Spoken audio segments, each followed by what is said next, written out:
as you know, high school is for 4 years. And I had a very interesting journey through high school.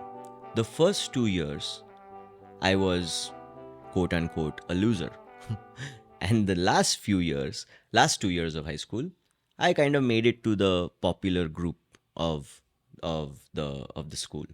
And what I remember from making these observations is that in high school, all of us as ninth graders, so high school is from ninth to 12th, as ninth graders, we are all like small brands. We are trying to find our market. We are trying to find people and groups that we can relate to, because there's groups of athletes and there's groups of, nerds, and there's groups of musicians, and there's group of very good looking people, and there's all these small groups. And as you walk around the hallways, you can find these small groups of people forming everywhere. And it's almost like you're trying to find a market for you. Where can I, what group can I enter into?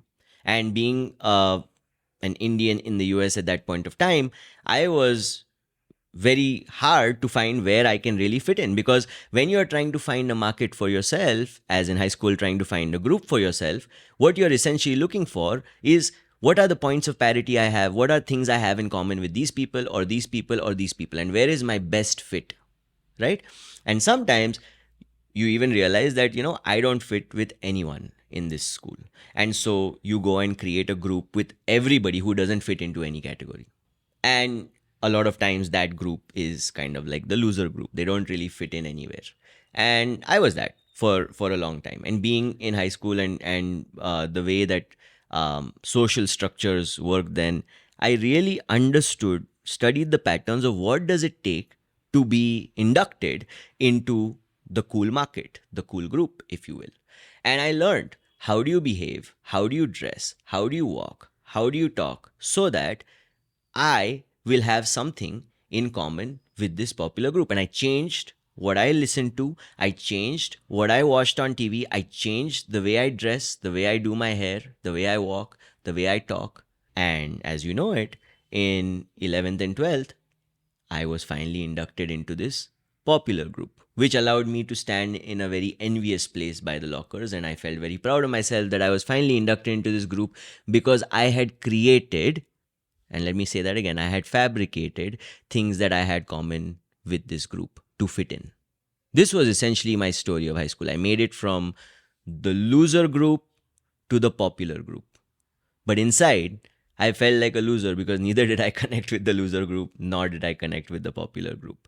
And that incident, or those 4 years in my life, have really helped me later on as I help brands to communicate, saying, don't spend so much time trying to figure out what market you need to serve, what group you need to be part of. Because a lot of times when we look at least in my work, when we look at how do you want to communicate, it's very important to align who's the market that you want to serve, because the messages that you give are very differently received based on the market that you're in, right?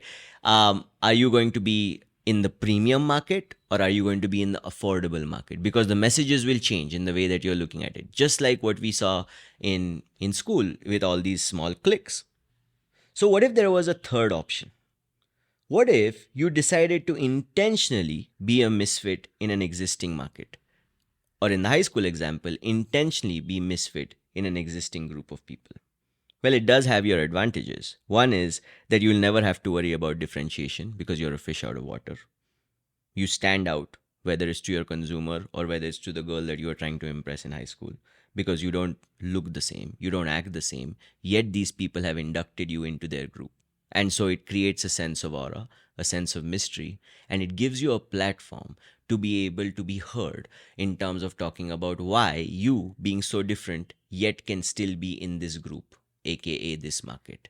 And so a lot of the things that I actually observed or went through when I was in school, of trying to fit into a different group, can be easily attributed to what I do today of helping brands to fit into a particular market.